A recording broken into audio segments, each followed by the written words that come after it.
Hi, this is Jiezan, the prior at SokukoJi Buddhist Monastery. Sokuzan offers these talks without expecting anything in return.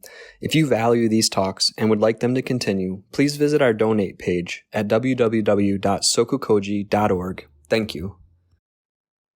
So the talk title is more about cover-ups.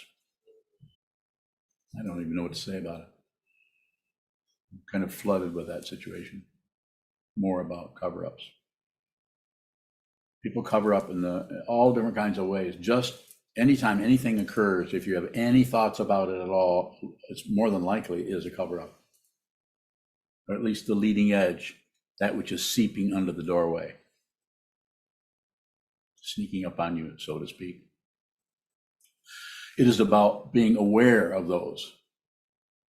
Not stopping them, not fixing them. It's about being aware that you are what you're hearing from someone, what they're saying to you. Instead of actually hearing what is there, you're thinking about what they're saying before they even get it out of their mouth. Sometimes we don't wait for the period. We start to finish someone else's sentence before them, or actually we're not finishing it. We're making assumptions. This seems to take a lot of sitting meditation in order to see this clearly. A lot of it.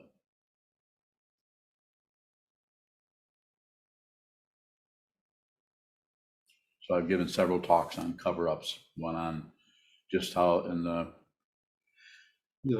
various ways that we do this with ignorance, with passion, aggression, pride, envy, warfare, aggression, warfare. Rather than see what is there, we fight with it. We blame. Something comes up in your mind stream, my mind stream, and instead of being fully, completely responsible for what is happening in your, I'm not talking about ego here, I'm talking about this situation where this hand moves and this other hand doesn't. This body-mind complex that functions and appears like a separate person. It's a big illusion that we are deluded about. We don't see that it's an illusion. We think it is substantial and real. And we fight. We go to war. We blame.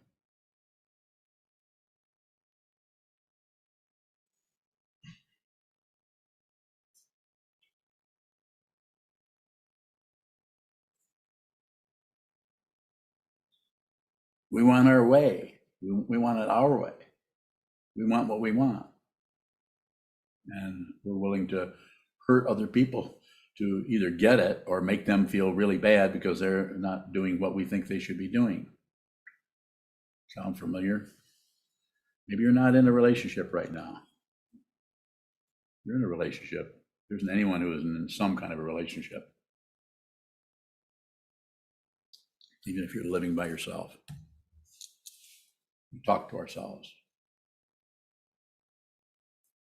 It's not about stopping the cover-up. It's seeing the way something arises and you put something on it. You think something about it. You judge it, you evaluate it, you go from this side to that side, looking for some kind of validation or proof that your conclusion about it is correct.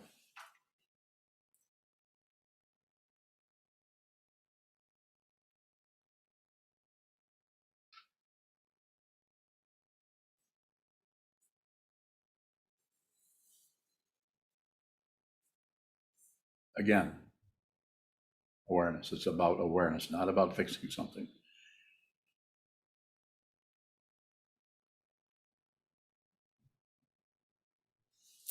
Pardon me.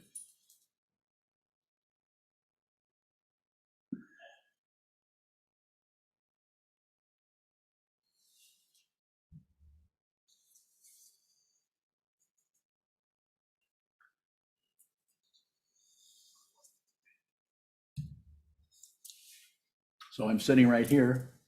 Don't hesitate. Yes, sir. Kabowing, when we see that on our way thought coming up in our awareness, you say don't fix it. Should we let it roll out in our mouth or try to stop it? I think it's very situational. The first thing I would say is don't do anything. Just receive that. Whatever is showing up, receive that rather than turn it immediately into your language or into your vocal cords or into your shaking finger or into your body posture. Don't do anything with it. Those are cover up. Every one of those is a cover up of what is actually happening. What is actually happening? Look closely. I'm not going to tell you. I want you to see it. And how are you going to see it? You have to look at it. You have to look at the radical situation that as soon as that starts to show up. This is what sitting meditation is training you to do, to see totally, completely, thoroughly.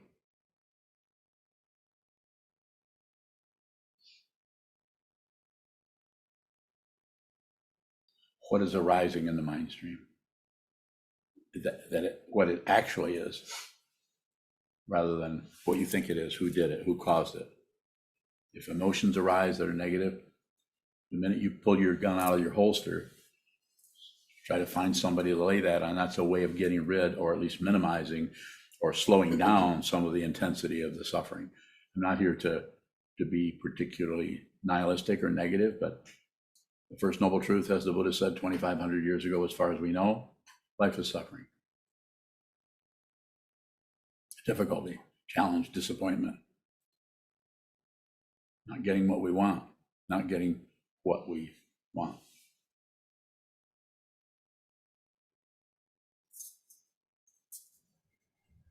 SokukoJi, does the cover up always start with ignorance? Seems that way, doesn't it to you? How does it seem to you? Seems like it does, and I'm wondering if that is a way to work with it, is to ask what you're ignoring, or is that too? No, you might be too far down the pike by the time you get to that. Just receive it. There's no question. If you start to go into what is this or what is that, it may be time to do that. But the first situation, the primary, is just receive. You don't know what it is. It's not like you're unconcerned, like you're dismissive. Doesn't matter what it is. You don't have to have that kind of an add-on or a preamble. Just receive it. What I'm receiving right now is I have no idea what I'm doing. I have no idea why I'm here or who I am. And I don't need to. I don't need to know anything. I don't need to have a credential. I'm a Buddhist monk and I'm a Dharma teacher. I use that. I have to say something, so that's what I'll use.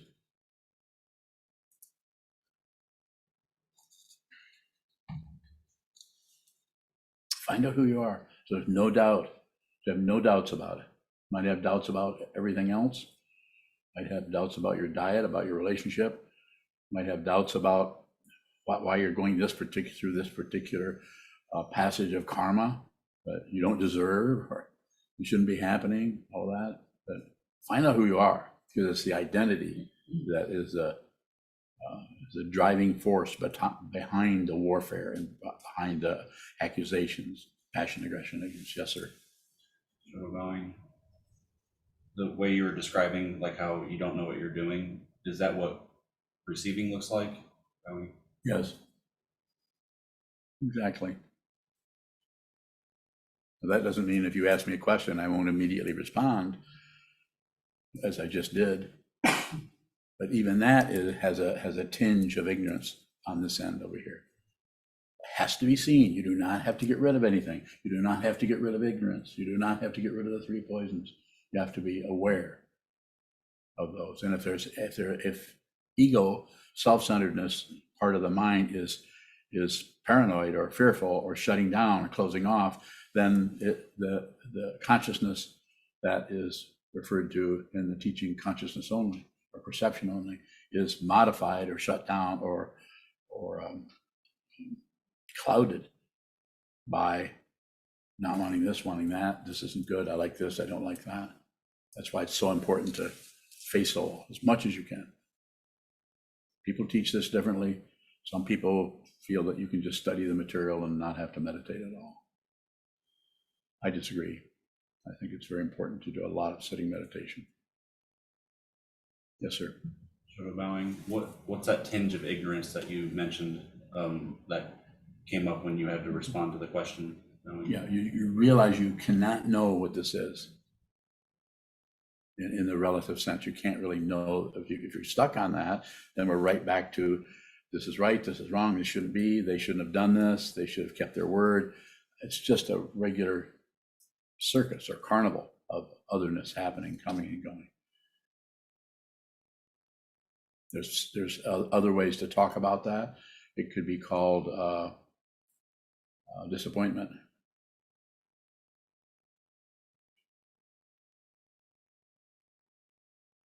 You're receiving suffering and you're not doing anything about it. You just receive it. You're still here, you're still alive. You still had breakfast or not. More?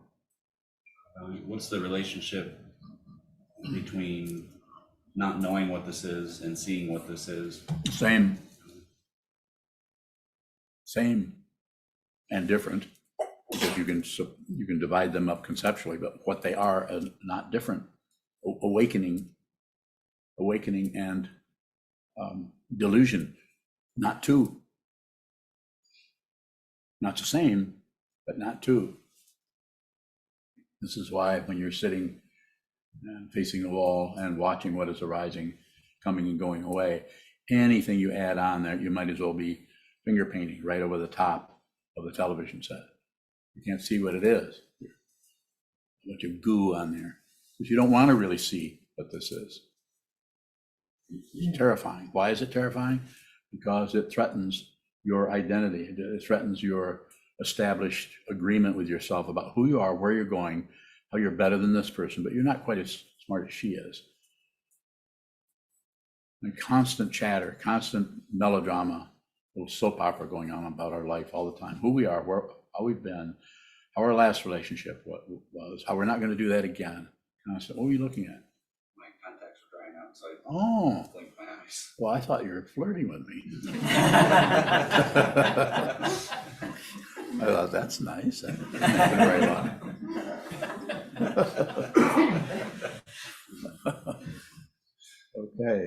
Okay, back to the serious stuff. Suffering. Everybody's miserable. Even if you don't know it, you'll cover up. If something is really, you're having difficulty, you'll cover it up just so you can get a break. But through the sitting practice of meditation, if you haven't realized this already, it's harder and harder for you to cover things up. It just doesn't work anymore. You just no longer can ignore that part of your karma that is upset, irritated, looking for who's to blame here. Very, very difficult. The spiritual path, the true spiritual path, is really, really difficult because you're a spiritual being. You want to call yourself that, and you've been downloaded into a physical, very low frequency realm called the human realm, or called the realm of desire, and all the 6 aspects there that involve passion, aggression, ignorance, hope, and fear. So it's about seeing it. And how do you do that? Probably there are other ways, but that's the way that it shows up here.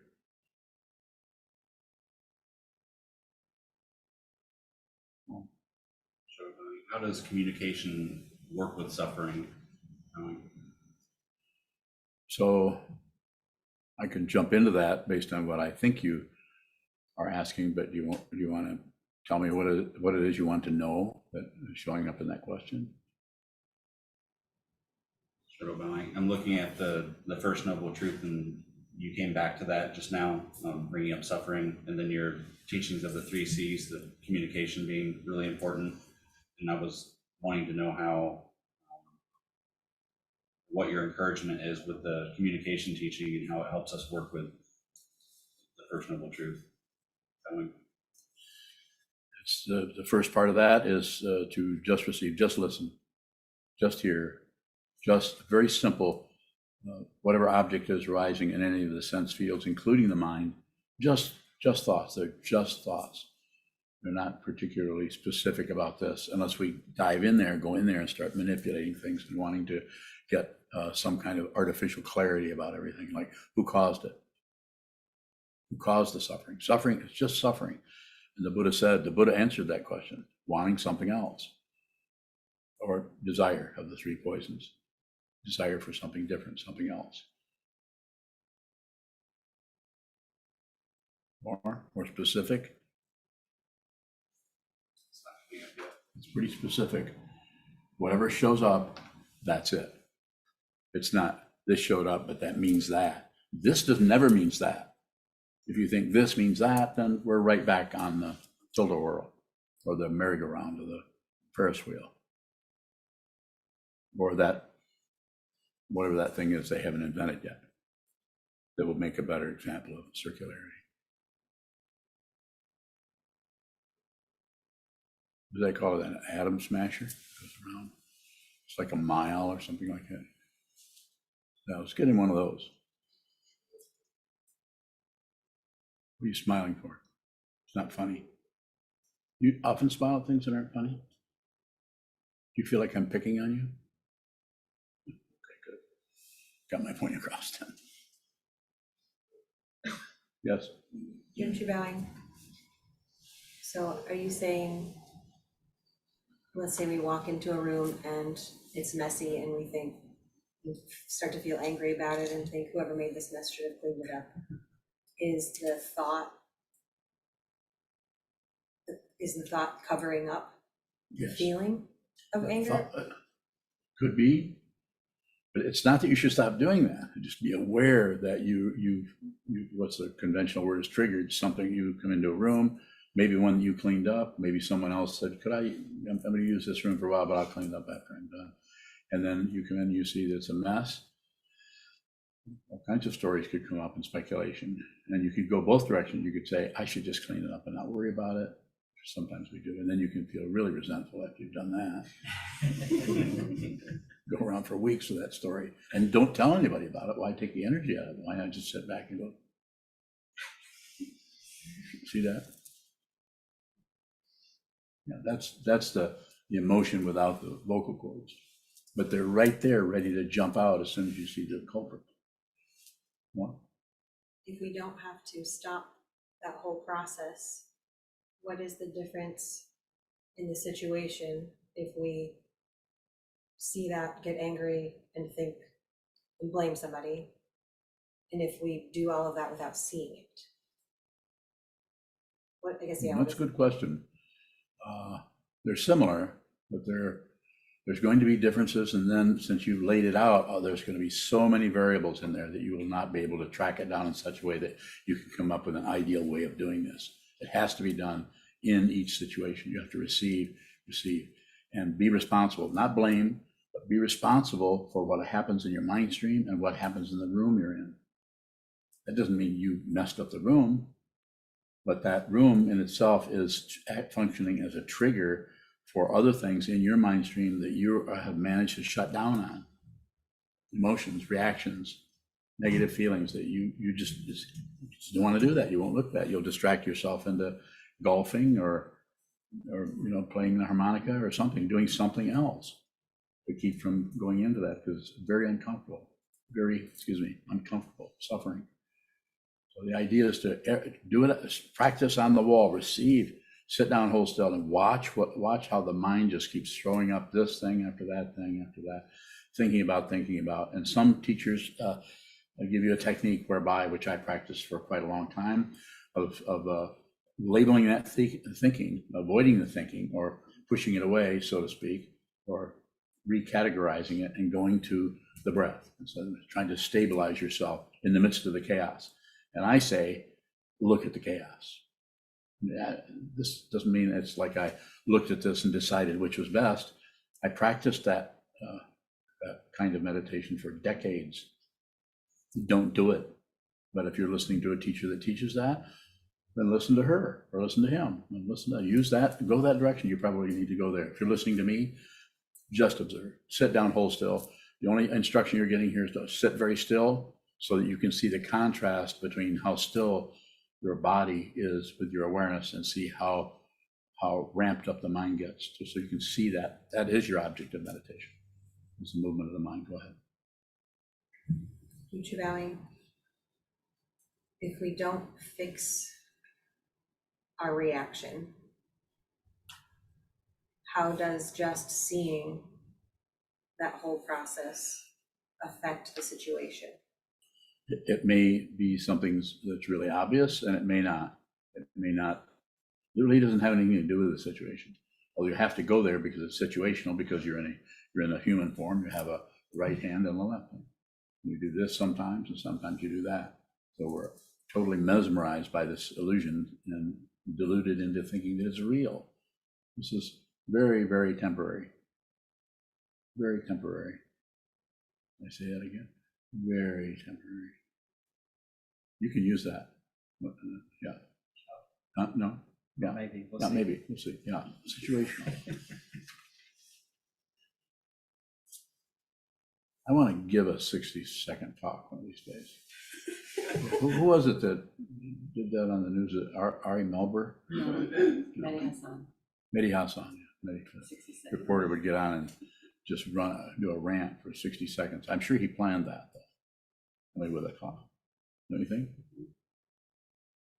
Where were we? Right here. Ah, good one. You have proof?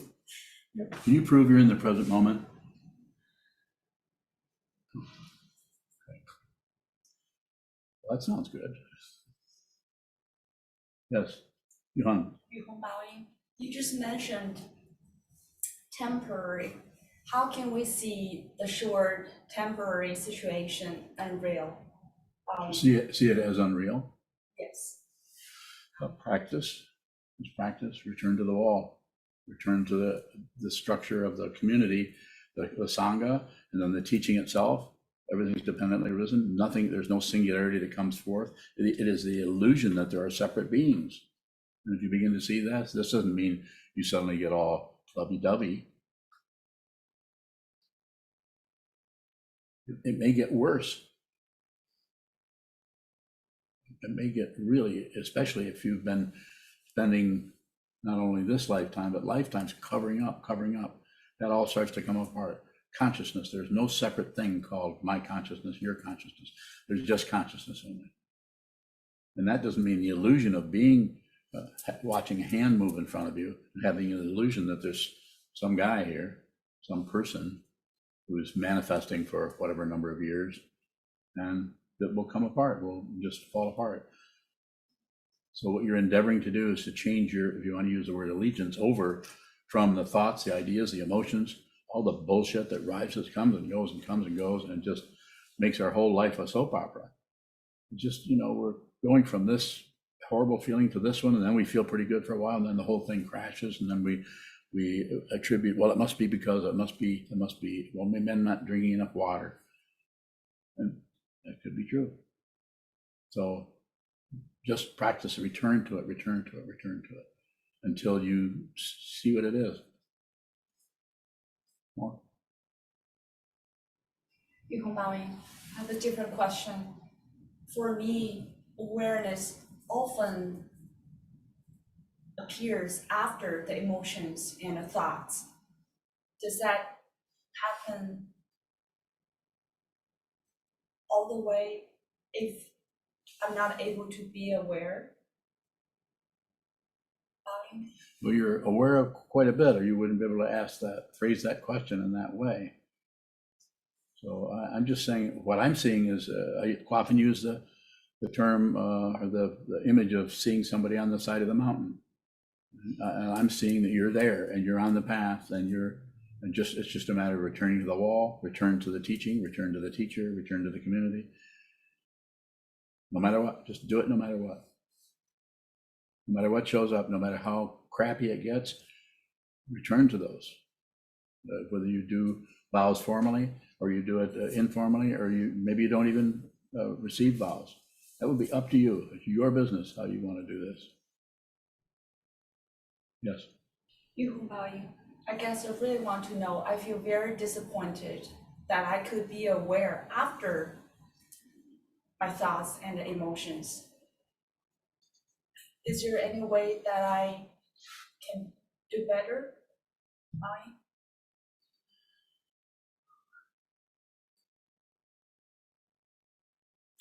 By do better, you mean be more aware so you don't get caught in that trap?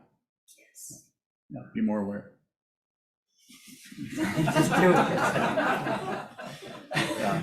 It's that simple. I mean, return to the wall. It sounds, the more it feels like I don't want to do this. I don't want to meditate. Oh, I don't have time today. I have to do this with the kids, or I have to do this with this situation or that. Find some time, find 10 minutes, find 3 hours, find 4 hours if you can. Train your mind. The life is going by. As it says in the teachings, death comes without warning in most cases. Some, we have some warning, but even that doesn't give us time to suddenly turn things around for the last 3 years or 2 years or 28 minutes. So just continue to return. It's by the way you are asking the question, I'm saying you're looking at what you need to look at, and it's the disappointment part. You need to look, don't cover up the disappointment. This is what this idea of talking about cover-ups. Sometimes it's so intense, the difficulty, the stress, the disappointment, the suffering is so intense that we just impulsively try to get away from it. You know, I've had enough. I'm done. I can't do this anymore. But then when that happens, then return anyway, do it anyway, come back anyway. Very difficult. There's not a lot of reward on the spiritual path, but there's also not punishment either. So it's a very, the equilibrium is already the case. You don't have to create balance or equilibrium. It's already there. It's like the fourth of the 4 marks of existence, suffering, impermanence, egolessness, and peace. Tranquility or equilibrium is already the case in the midst of the chaos.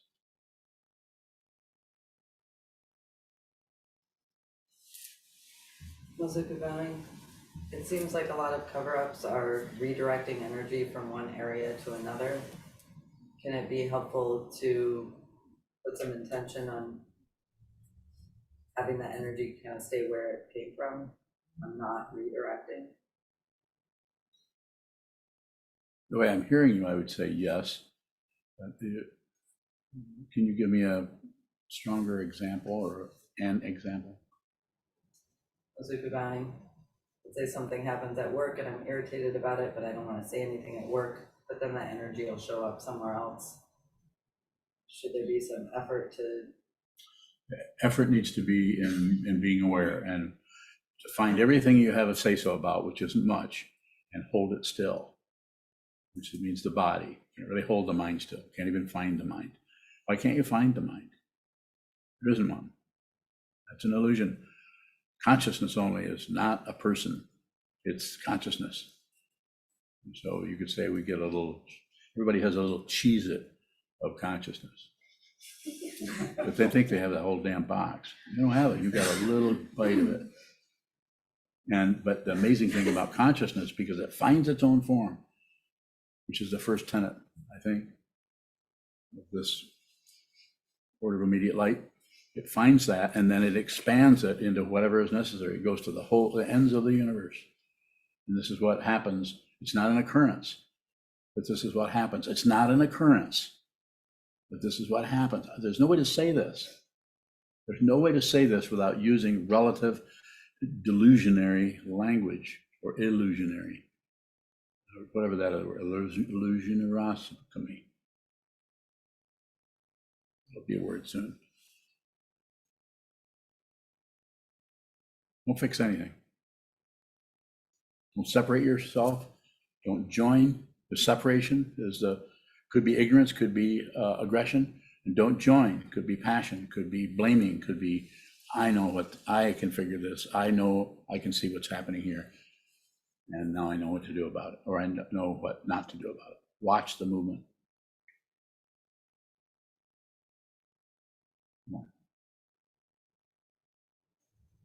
Sokuzan, if we keep watching some process like that long enough, will it fix itself? Or is that just ego?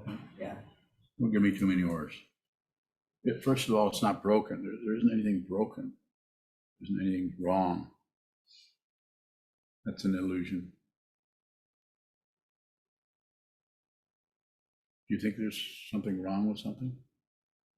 If so, what? I don't know if it's wrong so much as it just doesn't seem like it functions well. It doesn't seem like it's Okay. functioning well.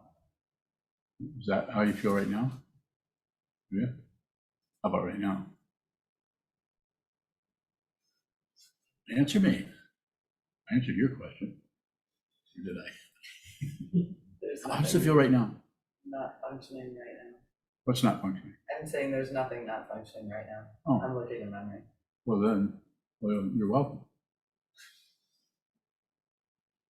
I think there's an old Zen teaching where some guy says something like, "What's your problem?" And he says, "I'm just so angry all the time. I'm just upset." And he said, something like that. Where is your anger now? He said, "I'm not angry right now. It's there. I fixed it for you." I think. Does anybody quote that teacher? You can? Go ahead. I'm remembering it a little different as Bodhidharma, and maybe this is a different thing, but the student coming and asking, saying he's having trouble with his mind, and Bodhidharma says, "Bring me your mind." He says, "I can't find my mind." He said, "There, here you go." Same thing. Yeah, there you go. Only it's there you go in Mandarin. How do you say there you go in Mandarin? Wubujida. Oh. Wubujida. So I'm going to say something in Mandarin and you tell me what I said, okay? Can you do that? Who's laughing? Sanho. Knock it off. Here it is. Wulan. Wulan.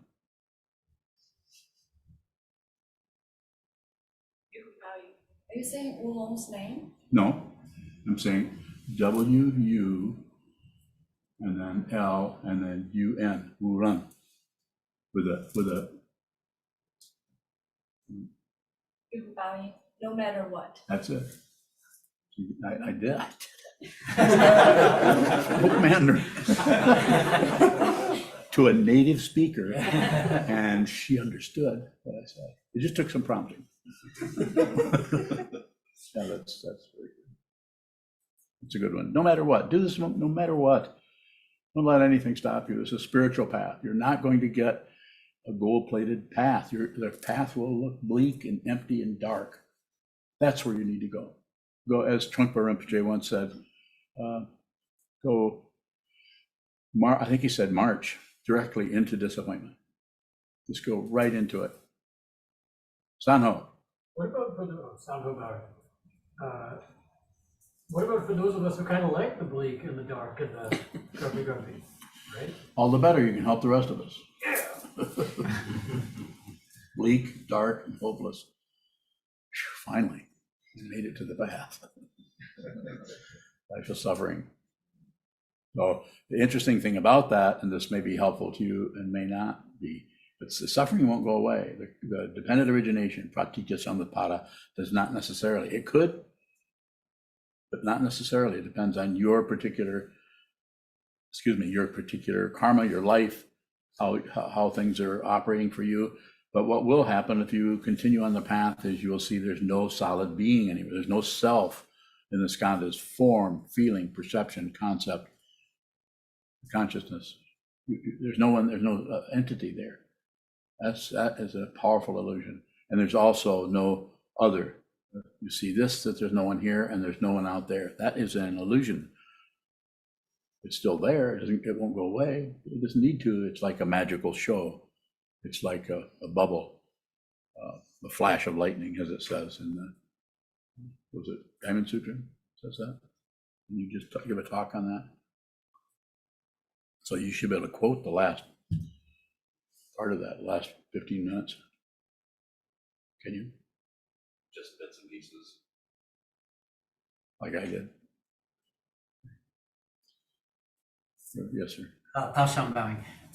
How do we operate in awareness without adding on the we're aware? Bowing. Just watch the commentary of adding on.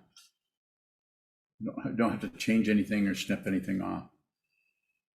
Sometimes there are those kinds of words like cutting through spiritual materialism. It's just to see that it's materialistic. You don't have to take out the chopper or something. And same thing with your situation, it's awareness about that. More? Paushanbai, I'm just finding in my own practice that I'm using awareness as a credential. Okay. So What how is that? You know what that is? No. It's awareness.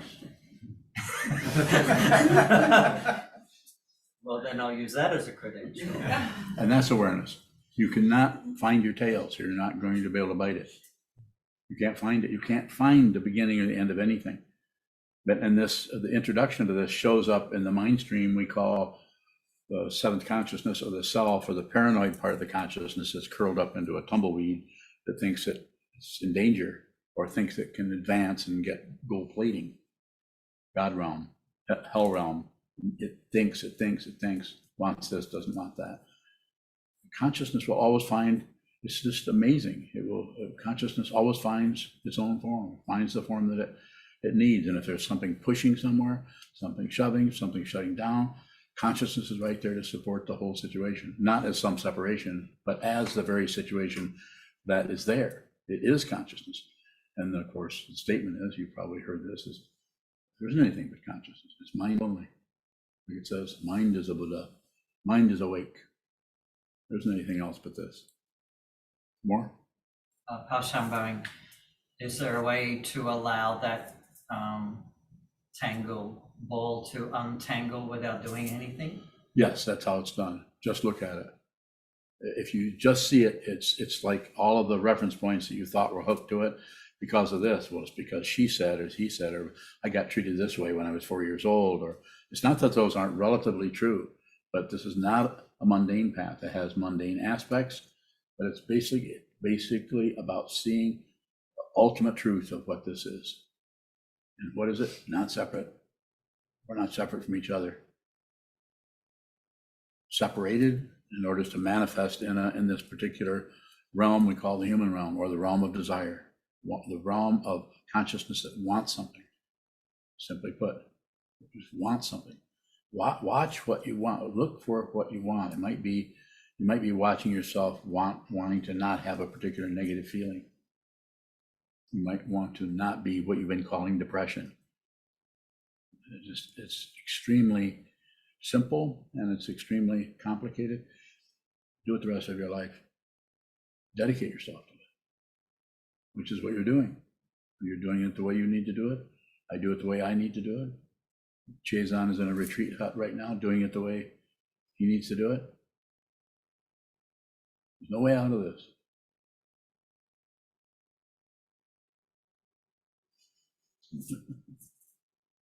You're welcome. My pleasure. No, wait. Your pleasure. That's better. Anything else? Questions? Yes, John. Yuhongbaoing, how can we know facing the wall is not a cover up? Because I said so. You might have to go with it for a while. That's the only reason I began meditating, is when my teacher, Chogyam Trungpa, told me to do that. So that's what I started doing. But it certainly didn't look like it was going to help me while I was doing it. Felt terrible. It's just a way. You could also look at your own situation. You've been meditating for how long? 2 years, several years, yeah. So why do you keep doing that?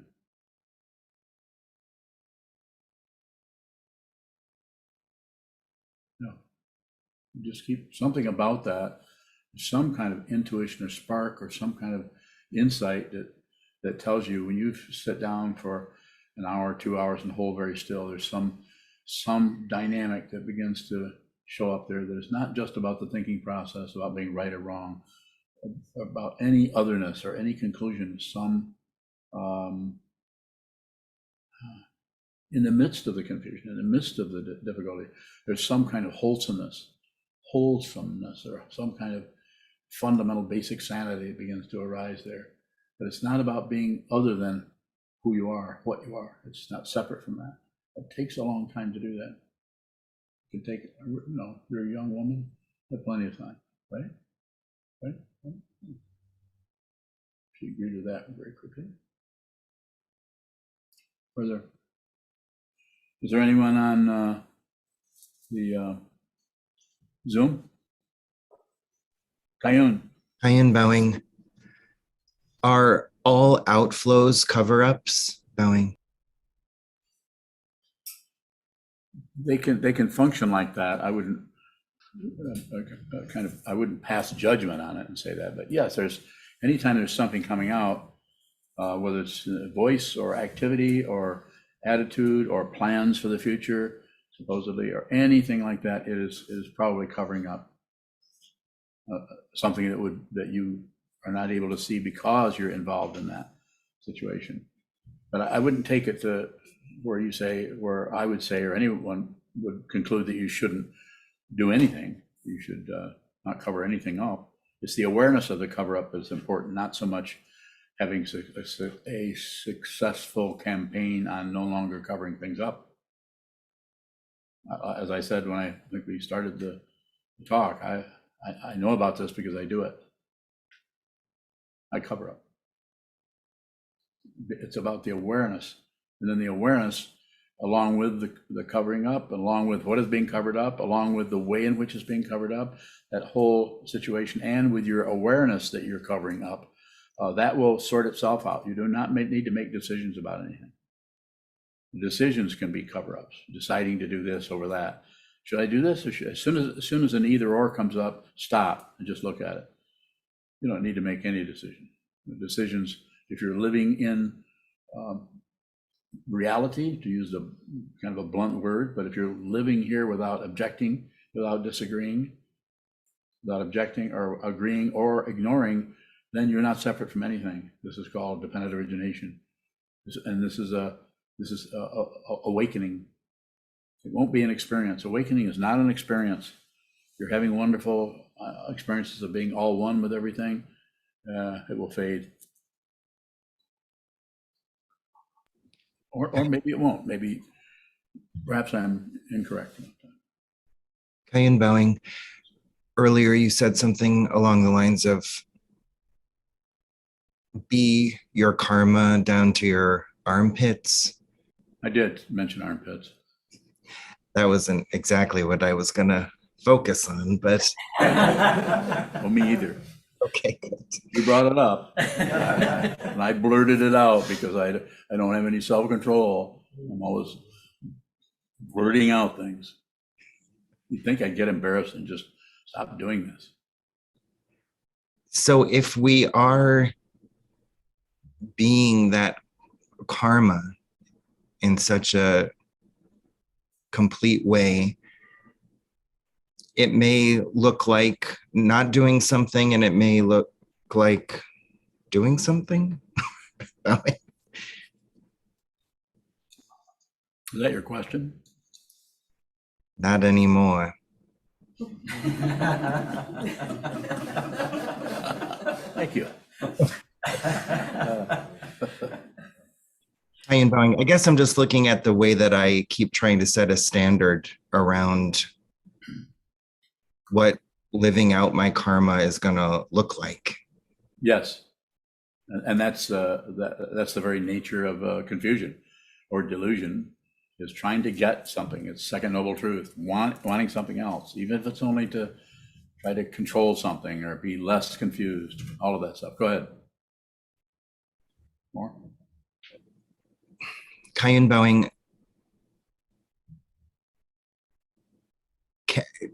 in a relative way, can the vow function as a cover-up, bowing? Well, it could. Any time you're doing anything, there can be some kind of a cover-up happening, but it's the awareness of the cover-up, not stopping cover-ups. It's always about awareness. It always comes back to aware of any kind of movement or lack of movement, any kind of sound, lack of sound, all of that polarity, duality is to be aware of that and see that what shows up and the absence of something showing up are the same situation. So there's really nothing There's really nothing to do with anything. You might be doing a lot of things, but there's no intention to try to get control of your life or figure things out. Kayan Bowing, in the arena of addiction, for example, one may not be using, but still have quite a strong impulse for that kind of Yes. outflow. And personally, I've used the vow to put others first as a way of not hooking that impulse up to my voice or my body. And yet there's a lot of like tension and suffering, it seems, in the refraining. Is that a misunderstanding, Bowing? Certainly not. No, that's how it's done. And that is a way of describing it, just to put others before yourself, even people that irritate you. It's the intention, not the success story. It's the intention. This is why if you hear me comment on education, educate, train, teach, but do not test. This is a big misunderstanding in our whole culture. What you're doing has to be right or correct. It's about control. Some people want to control other people. Some people want to control whole countries, whole groups of people. Communication, collaboration, and cooperation and collaboration is pretty much missing in those areas because it's based on preconceptions, judgments, ideas of right and wrong, success and failure. Who's right, who's wrong, who's on first, that kind of thing. It's more complicated and involved than that, and it's also extremely simple. And it can be painful. Pain of the composite is covering everything all the time. Great difficulty in the world. Just look around a little bit. Something more specific in that area you're asking about the intention to be with all things, and then seeing how you don't really want to do that or you can't do that. Something in that area.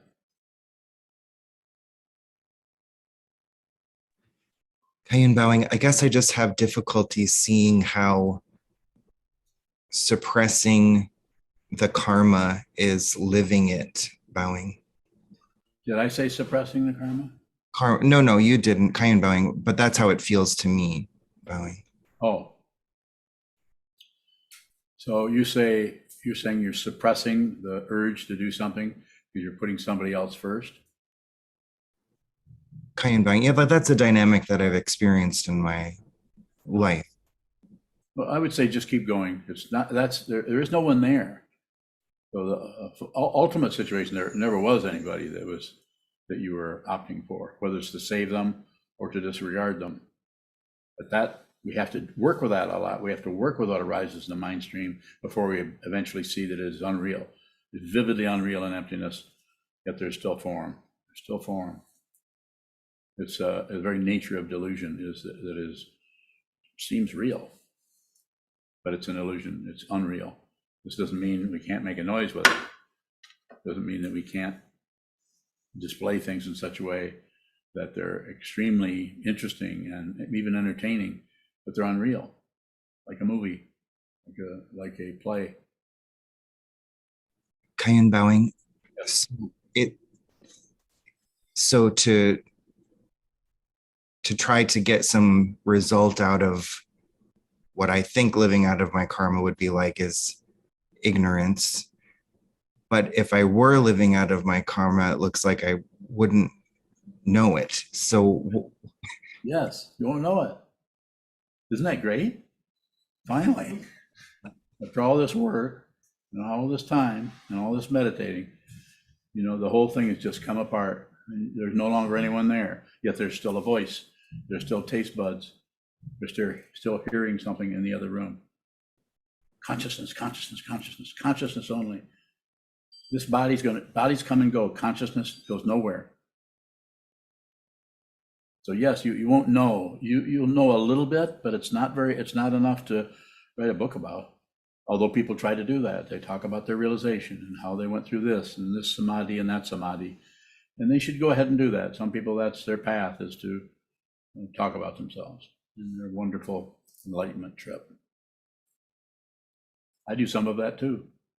So it's not like it's I'm somehow superior, or you are, but you won't know it. You won't know it in the conventional sense. Like I think I said a few moments ago, I don't know what I'm doing here. I get my identity, and it's very temporary. It shows up just long enough to answer your question, and then it's gone. And so it didn't even show up. You showed up, and I met you where you were at. And I may have answered your question. I may have said something silly or stupid. That's pretty likely. But my intention here is to help you, encourage you to see who you are before this body-mind, these body-mind complexes that are in front of all of us. We're all looking at each other.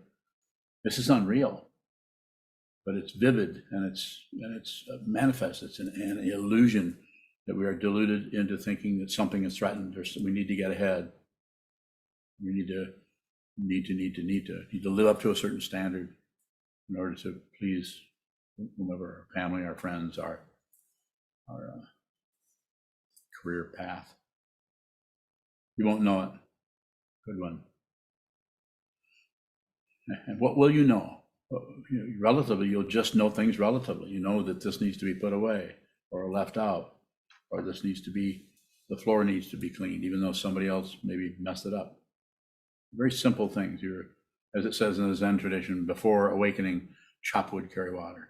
After awakening, chop wood, carry water. Nothing has happened because there isn't anyone left that records or particularly does anything with happenings. That doesn't mean you wouldn't write a book about it. You could, but you don't. But no one's writing that book. There's no personhood there. And if there is, it's very temporary. It shows up long enough to pay the bills and then goes back into the aviary.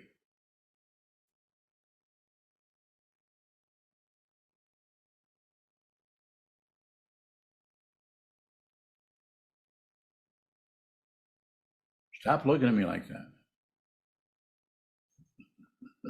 That's better.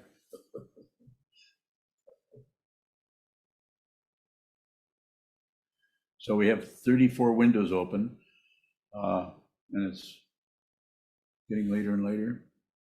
I'll start out. Are there any questions on Zoom to start with? And then we'll go to back to the Zendo.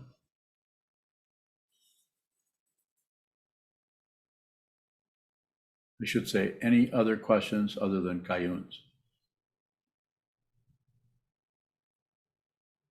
Sokuzan, speak up. Did you have a question? I'm gonna have an interview with you pretty quick, and I heard you kind of threaten me. You had 45 or 50 questions, something like that. Sokuzan bowing. I've written a bunch of stuff down, but I'm not sure what to ask at this moment. Oh, okay. That works for me. Senchu, you have a question? What else can I pick on here? Susan Hirschfield, don't you have a question? Susan Bowing. So Sokuzan is not separate something we actually, you see it, you know it. What is it, Bowing? It's like it's a little bit of each. It's all the senses, but the seeing, thinking, just like you're driving down the road at night and a deer runs out in front of you. You know that's a deer. It's the same thing. You know you're not separate. You're not separate from the deer. You're not separate from the headlights. You're not separate from the driving steering wheel or for the person riding next to you. It's just this. And it's like an illusion. It's like, as it said, the Diamond Sutra, a magical show or a flash of lightning. It's just this. So the kind of knowing is profound and vast, to use fancy words. It's just, there's no end to it. So it isn't like you just know this object. What you know is that everything you see, you're not, that it is you. You are this, you are that illusion. And you don't need proof. You don't need to check in with the knower of the three times to see if you're on the right track. There isn't anything but this. As it is. It's just as it is. Okay, thank you. I want to ask you to help us expand, protect, bring energy into this mandala. So if you can go to the website, the donate page, and help us, if you can. And if you would like to see these teachings continue.